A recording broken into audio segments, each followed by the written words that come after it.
ले फिर आ गए। जब तक तोड़ेंगे नहीं तब तक छोड़ेंगे। बहुत लंबा दंगल चलेगा रे तोर हमारा। हेलो बच्चों, वेलकम बैक वंस अगेन। इस वीडियो में जो हम लोग देखने जा रहे हैं वो फिनॉल और एनिलीन का रेजोनेंस देखने जा रहे हैं। किस प्रकार से फिनॉल और एनिलीन का रेजोनेंस होता है, कितना बनता है कैनोनिकल स्ट्रक्चर, और क्या होता है इसका स्टेबिलिटी का ऑर्डर, और क्या होता है रेजोनेंस हाइब्रिड, ये हम लोग देखेंगे। और अगर आप लोगों का रिक्वेस्ट होगा कि सर स्टार्टिंग से पूरी तरह से दे दीजिए थ्योरी के साथ, तो मैं आप लोगों को रेजोनेंस का पूरा वीडियो बनाने का कोशिश करूंगा, ठीक है। लेकिन पहले आज हम लोग जो स्टार्ट करने जा रहे हैं वो रेजोनेंस का सबसे फर्स्ट ये मेरा वीडियो है, जिसमें कि आप लोगों को फिनॉल और एनिलीन का बताता हूं, क्योंकि अक्सर बच्चे का यहां पे मेरे से रिक्वेस्ट आता था कि सर फिनॉल का, एनिलीन का, नाइट्रोबेंजीन का, बेंजोइक एसिड का, ये सब का हम ड्रॉ नहीं कर पाते हैं। तो आज मैं आप लोगों को फिनॉल और एनिलीन का सिखाता हूं, और आप लोग लास्ट तक देखिएगा, तब जाकर के आपको समझ में आएगा। और मेरे जय हिंद जय भारत और वंदे मातरम बोलने के बाद सबसे लास्ट में आप जाओगे तो लास्ट में राहुल गांधी जी भी आपसे कुछ बोलना चाहते हैं, तो राहुल गांधी जी को भी आप लोग सुन लीजिएगा, ठीक है ना, क्योंकि वो भी आप लोगों को कुछ बोलना चाहते हैं। भाई सुना करो लास्ट में मेरे जय हिंद जय भारत वंदे मातरम बोलने के बाद। तो आइए सबसे पहले हम लोग यहां से स्टार्ट करते हैं कि फिनॉल का रेजोनेंस किस प्रकार से होता है। सुनिएगा, सबसे पहले फिनॉल का जो स्ट्रक्चर होता है इसको ड्रॉ कर लीजिए।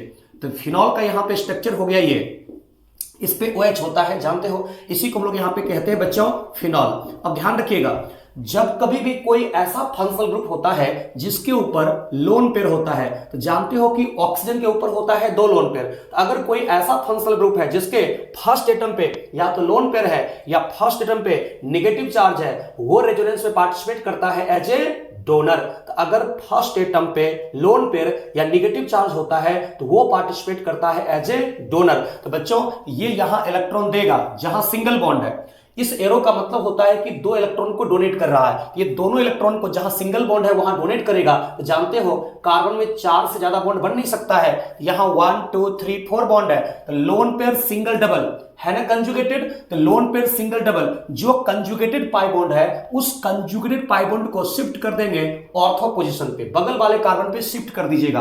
और ये होता है बच्चों रेजोनेंस का साइन, ये रेजोनेंस का साइन है। हाँ, अब क्या करेंगे, अब आप यहां पे जैसे ही ऊपर वाला ऑक्सीजन अपना लोन पेयर दिया तो यहां पे बन गया डबल बॉन्ड। और ध्यान रखिएगा, जब भी ऑक्सीजन के ऊपर 2 से ज्यादा बॉन्ड बन जाएगा तो वहां पे डालोगे आप पॉजिटिव चार्ज। यहां पे 1 2 3 बॉन्ड बन गया है तो पॉजिटिव चार्ज। इस डबल बॉन्ड का भी कुछ नहीं हुआ है, इसका कुछ नहीं हुआ है, ऐसे ही रहने दीजिए। और ये पाई बॉन्ड का 2 इलेक्ट्रॉन यहां शिफ्ट हो गया तो यहां दिखाओगे आप बच्चों नेगेटिव चार्ज। और याद रखिएगा नेगेटिव चार्ज क्या होता है, रेजोनेंस में डोनर होता है। बोलिए, हम मेरे साथ बोलिए, नेगेटिव चार्ज क्या होता है रेजोनेंस में, डोनर होता है। लोन पेयर क्या होता है रेजोनेंस में, डोनर होता है। तो लोन पेयर सिंगल डबल ये जब डोनेट किया तो ये शिफ्ट हो गया नेगेटिव चार्ज। इसको तब तक घुमाते रहिए जब तक कि आपको पहले वाला स्ट्रक्चर ना मिल जाए। तो total number of canonical structure आपको अपने आप निकल जाएगा। आप क्या करोगे, ये नेगेटिव चार्ज के जो 2 इलेक्ट्रॉन है उसको एडजेसेंट जो बगल में यहां पे सिंगल बॉन्ड है वहां डोनेट करोगे।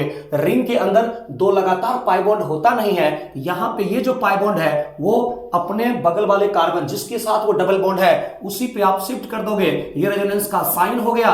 तो बच्चों यहां पे इसका भी कुछ नहीं हुआ है तो ऐसे ही रहने दीजिए। ये हो गया OH+।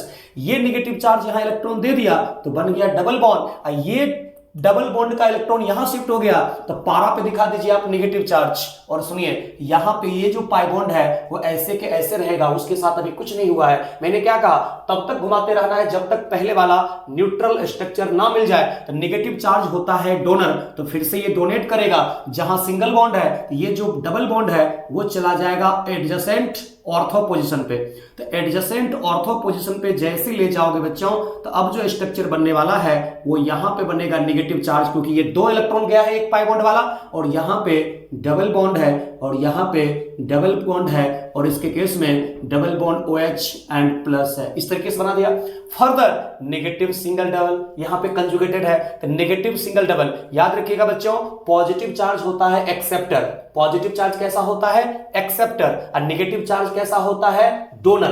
तो ये यहां पे नेगेटिव चार्ज इलेक्ट्रॉन को डोनेट करेगा जहां सिंगल बॉन्ड है, तो ये जो पॉजिटिव चार्ज है ऑक्सीजन का वो इलेक्ट्रॉन को खींच करके हो जाएगा न्यूट्रल, जिसके कारण कि देखो तो जिस प्रकार से स्ट्रक्चर हम लोगों ने न्यूट्रल से चला था, फिर से न्यूट्रल हो गया कि नहीं हो गया। आपको पूछेगा ये रिश्ता क्या कहलाता है, आप कहोगे ये जो रिश्ता कहलाता है इसके केस में उसको कहते हैं कैनोनिकल स्ट्रक्चर। अब ये कैनोनिकल स्ट्रक्चर होता क्या है ये सब मैं आप लोगों को अगले लेक्चर में बता दूंगा। अगर आप लोग कमेंट बॉक्स में बोलोगे कि यस सर बता दीजिए तो मैं बता दूंगा कि कैनोनिकल स्ट्रक्चर होता क्या है। यहां पे हम लोग कहते हैं कि ऑल आर ये 1 2 3 4 5 जो है कैनोनिकल स्ट्रक्चर, बिल्कुल all are canonical structure of each other. ये जो पांचों का पांचों बना है इसको कहते हैं एक दूसरे का कैनोनिकल स्ट्रक्चर। जो कैनोनिकल स्ट्रक्चर बच्चों आपको पूछेगा कि कैसा होता है तो आप कहना इसके केस में कि ये होता है हाइपोथेटिकल, या फिर इसी को हम लोग यहां पे कहते हैं इमेजिनरी। बिल्कुल ये हाइपोथेटिकल और इमेजिनरी होता है। अगर आप पाई बॉन्ड के पोजीशन को चेंज करके, लोन पेयर के पोजीशन को चेंज करके, नेगेटिव चार्ज के पोजीशन को चेंज करके, पॉजिटिव चार्ज के पोजीशन को चेंज करके, फ्री रेडिकल के पोजीशन को चेंज करके जो आप बनाते हो नया स्ट्रक्चर, उस नए स्ट्रक्चर को हम लोग कहते हैं एक दूसरे का कैनोनिकल स्ट्रक्चर। बिल्कुल उसके बाद देखिए ये सारे के कंट्रीब्यूशन से इस ट्रिपल बॉन्ड का मतलब हुआ ये सबके इक्विवेलेंट। ये लाइन का मतलब हुआ जो 3 लाइन खींचे हैं इसका मतलब इस सबके इक्विवेलेंट, मतलब ये सबके कंट्रीब्यूशन से, by the contribution of all canonical structure we can draw a real structure of compound which is called resonance hybrid. बच्चों आपको कुछ नहीं करना है, जहां से जहां तक रेजोनेंस हुआ है, कहां से कहां तक, जहां से जहां तक रेजोनेंस हुआ है, तो पूरे रिंग में हुआ है रेजोनेंस और OH और रिंग के बीच में हुआ है रेजोनेंस। तो OH और रिंग के बीच में और पूरे रिंग में जहां से जहां तक रेजोनेंस हुआ है पूरे में आपको दिखाना है पार्शियल डबल बॉन्ड। क्या दिखाना है बच्चों? Partial double bond. पूरे रिंग में दिखा देना है पार्शियल डबल बॉन्ड और OH और रिंग के बीच में दिखाना है पार्शियल डबल बॉन्ड। तो जहां से जहां तक रेजोनेंस होता है वहां से वहां तक ना ही कहीं पे होता है कंप्लीट सिंगल बॉन्ड, ना ही होता है कहीं पे कंप्लीट डबल बॉन्ड, पूरे में होता है पार्शियल डबल बॉन्ड। और जहां जो चार्ज आया उसको लिख दीजिए। तो ऑर्थो पे नेगेटिव है, यहां दिखाइए delta minus, partial negative charge. पारा पे नेगेटिव है, यहां दिखाइए डेल्टा प्लस। क्या पढ़ते हैं इसको बच्चों? डेल्टा प्लस यानी पार्शियल नेगेटिव चार्ज। फिर ऑर्थो पे आया नेगेटिव चार्ज, डेल्टा माइनस, और ऑक्सीजन पे आया है पॉजिटिव चार्ज मतलब डेल्टा प्लस। इसको कहा जाता है बच्चों RH। RH का फुल फॉर्म होता है रेजोनेंस हाइब्रिड। रेजोनेंस हाइब्रिड यही जो होता है इसके केस में रियल स्ट्रक्चर होता है फिनॉल का। जी हां, फिनॉल का रियल स्ट्रक्चर यही है। अगर आपको यहां से पूछता है इसमें स्टेबिलिटी का ऑर्डर कि स्टेबिलिटी का ऑर्डर क्या होगा, तो बच्चों सबसे पहले ध्यान रखिएगा जो न्यूट्रल होता है वो मोर स्टेबल होता है। जो न्यूट्रल होता है मोर स्टेबल होता है। तो 1 and 5 दोनों न्यूट्रल है और दोनों में 3 पाई बॉन्ड है। न्यूट्रल भी है, नंबर ऑफ पाई बॉन्ड भी सेम है। तो जो न्यूट्रल है और number of pi bond same है आइडेंटिकल कहलाएगा। तो 1 = हो गया 5, दोनों में कोई अंतर नहीं है। उसके बाद देखिए बच्चों 2 3 4 तीनों चार्ज है और यहां पे देखोगे O पे पॉजिटिव चार्ज, यहां भी O पे पॉजिटिव चार्ज, यहां भी O पे पॉजिटिव चार्ज, यहां भी C पे नेगेटिव चार्ज, यहां भी C पे नेगेटिव चार्ज, यहां भी C पे नेगेटिव चार्ज। तो जब चार्ज भी है तीनों, चार्ज वहां पे सेम एटम पे भी प्रेजेंट है। लास्ट में यहां पे हम लोग देख लेते हैं चार्ज का सेपरेशन। बच्चों दो चार्ज के बीच में अगर अट्रैक्शन होता है वो ज्यादा स्टेबल होता है और दो चार्ज के बीच में अगर रिपल्सन होता है वो कम स्टेबल होता है। तो नेगेटिव और पॉजिटिव के बीच में क्या होगा? अट्रैक्शन। तो नेगेटिव और पॉजिटिव के बीच में जब अट्रैक्शन होगा, अट्रैक्शन कहां ज्यादा होगा? जहां चार्ज का सेपरेशन कम है। तो यहां पे देखोगे 1 2 3 है, यहां देखोगे 1 2 3 4 5 है, यहां भी 1 2 3 है। तो जितना चार्ज सेपरेशन 4 में है उतना ही चार्ज सेपरेशन सेकेंड में है और दोनों में चार्ज का सेपरेशन जब कम है तो अट्रैक्शन ज्यादा होगा और अट्रैक्शन के कारण किसी भी कंपाउंड का स्टेबिलिटी बढ़ता है। इसलिए आप कहोगे बच्चों यहां पे चार्ज का सेपरेशन जहां कम होता है, दो अपोजिट चार्ज के बीच में ज्यादा होता है स्टेबल, तो 2 = होगा 4 और 2 = 4 होने के बाद सबसे कम स्टेबल यहां पे जो होने वाला है वो हो जाएगा 3। इस तरीके से हम लोग कह सकते हैं स्टेबिलिटी का ऑर्डर। SO का मतलब है स्टेबिलिटी का ऑर्डर। अगर आपको पूछेगा कि इन फिनॉल इलेक्ट्रॉन डेंसिटी कहां ज्यादा होता है, तो इन फिनॉल आप कहोगे बच्चों electron density is maximum at ortho and para. Ortho and para ज्यादा होता है। क्यों? क्योंकि रेजोनेंस करने के बाद बच्चों देखो ना, नेगेटिव चार्ज कहां कहां आया है, नेगेटिव चार्ज आया है ऑर्थो पे, नेगेटिव चार्ज आया है पारा पे, नेगेटिव चार्ज आया है ऑर्थो पे। तो जहां जहां नेगेटिव चार्ज आया मतलब वहां इलेक्ट्रॉन डेंसिटी बढ़ गया। इस तरीके से पूरा का पूरा आप लोग देख सकते हो कि किस तरीके से यहाँ पे फिनॉल का हुआ है रेजोनेंस और कैसे आप लोग यहाँ पे निकाल सकते हो इसका स्टेबिलिटी। तो पहले हम लोगों ने देख लिया कि नंबर ऑफ पाई बॉन्ड, तो फर्स्ट सेकंड थर्ड फोर्थ 5 सब में number of pi bond same है। तब हम लोग देखते हैं यहाँ पे ये फर्स्ट एंड 5 न्यूट्रल है तो सेम हो गया। 2 3 4 तीनों जो है चार्ज है, लेकिन चार्ज सेम एटम पे भी प्रेजेंट है तो चार्ज का सेपरेशन 2 और 4 में सेम है। और जहां चार्ज का सेपरेशन कम होता है वही होता है इसके केस में मोर स्टेबल। और उसके बाद इलेक्ट्रॉन डेंसिटी जब देखना था, इलेक्ट्रॉन डेंसिटी के केस में आप लोगों को देखना था कि रेजोनेंस करने के बाद जहां जहां नेगेटिव चार्ज आ रहा है मतलब वहां पे इलेक्ट्रॉन डेंसिटी बढ़ रहा है। मतलब फिनॉल के केस में हम लोग कहते हैं कि इलेक्ट्रॉन डेंसिटी ज्यादा होता है ऑर्थो एंड पारा पोजीशन पे। बिल्कुल। अब देखिए नेक्स्ट आपको जो सेकंड बताने जा रहा हूं बिल्कुल इसी के जैसा है, बिल्कुल इसी के जैसा है। आप लोगों को जैसे फिनॉल का आप लोगों ने किया ना बच्चों, उसी प्रकार का आप एनोलिन का भी निकाल सकते हो। देखिए कैसे बच्चों, आपको मैंने कहा ना, अगर कोई ऐसा फंक्शनल ग्रुप है, अगर कोई ऐसा फंक्शनल ग्रुप है जिसके फर्स्ट एटम के ऊपर अगर नेगेटिव चार्ज है, चाहे लोन पेयर है, वो रेजोनेंस में पार्टिसिपेट करता है एज ए डोनर।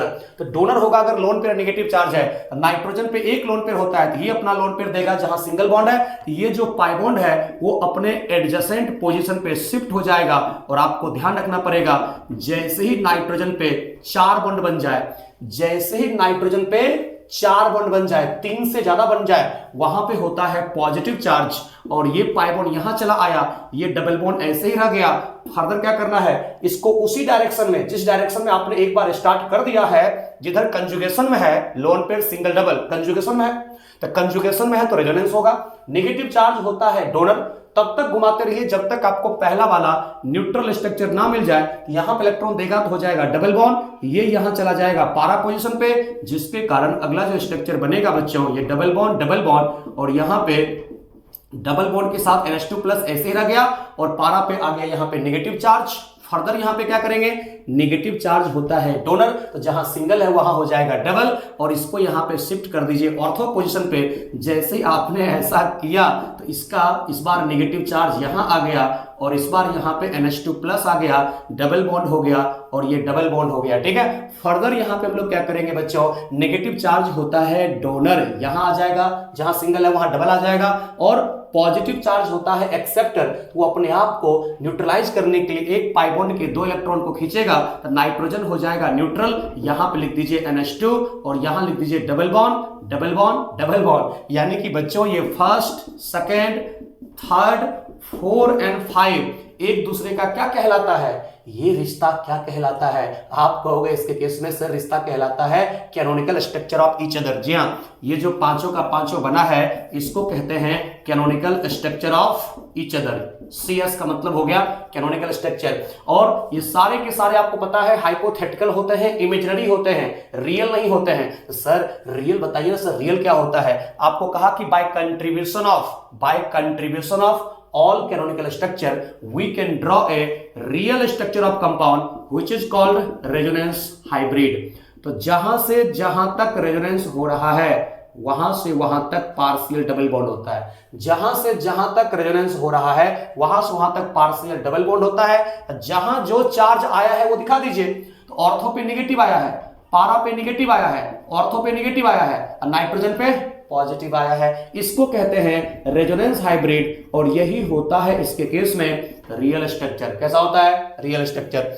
यानी कि इस सारे कैनोनिकल स्ट्रक्चर का अगर पूछता है बच्चों की स्टेबिलिटी का ऑर्डर क्या होगा, इसमें पूछा जाता है स्टेबिलिटी का ऑर्डर क्या होगा, तो आप कहोगे कि जो फर्स्ट है वही 5 है, तो फर्स्ट इक्वल टू 5 होता है। बिल्कुल देख लीजिए ना, दोनों न्यूट्रल है और दोनों में पाई बॉन्ड 3 है, तो पाई बॉन्ड का संख्या same. Number of pi bond सबसे पहले देखते हैं, तो first and 5 number of pi bond 3 है, दोनों न्यूट्रल है। यहां भी 3 पाई बॉन्ड है, यहां भी 3 पाई बॉन्ड है, यहां भी 3 पाई बॉन्ड है, लेकिन ये तीनों चार्ज्ड है। बच्चों याद रखना, अनचार्ज्ड यानी कि न्यूट्रल ज्यादा स्टेबल होता है चार्ज से। तो अब यहां भी N+, यहां भी C-, यहां पे देखेंगे कि सेम एटम पे जब पॉजिटिव चार्ज और सेम एटम पे नेगेटिव चार्ज है, तो चार्ज का सेपरेशन देखिए, यहां पे 1 2 3 है, यहां 1 2 3 4 5 है, यहां 1 2 3 है, तो चार्ज का सेपरेशन यहां ज्यादा है और यहां चार्ज का सेपरेशन कम है।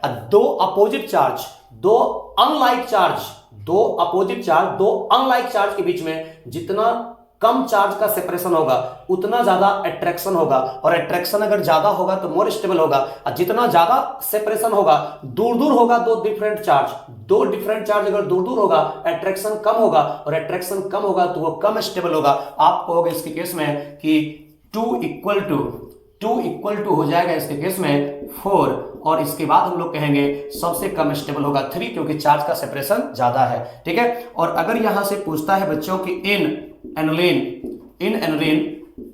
इलेक्ट्रॉन डेंसिटी, देख लीजिए नेगेटिव चार्ज कहां आया है, electron density is maximum at ortho and para, यानी कि ऑर्थो पारा डायरेक्टिंग ग्रुप होता है बच्चों। आप इसके केस में देखो, ऑर्थो पे नेगेटिव, पारा पे नेगेटिव, जहां जहां नेगेटिव चार्ज आया मतलब वहां पे इलेक्ट्रॉन डेंसिटी ज्यादा है। तो चाहे फिनॉल हो चाहे एनिलीन हो, दोनों में इलेक्ट्रॉन डेंसिटी ऑर्थो एंड पारा पे ज्यादा होता है, और आप कहोगे कि दोनों में ही 5 बनता है कैनोनिकल स्ट्रक्चर, जो कि होता है हाइपोथेटिकल। ठीक है, आज हम लोग इतना ही रखते हैं। अगर आप लोगों का रिक्वेस्ट आया कमेंट बॉक्स में तो मैं आप लोगों को इससे और ज्यादा एग्जाम्पल डाल करके रेजोनेंस और अच्छे से सिखाने का कोशिश करूंगा। लास्ट में राहुल गांधी की बातों को आप लोग जरूर सुन लीजिएगा। राहुल गांधी जी जो आप लोगों से कुछ कहना चाहते हैं उनकी बातों को भी जरूर आप सुन लीजिएगा। Okay, thank you everyone. जय हिंद, जय भारत, वंदे मातरम। खत्म, bye bye, tata, goodbye, गया।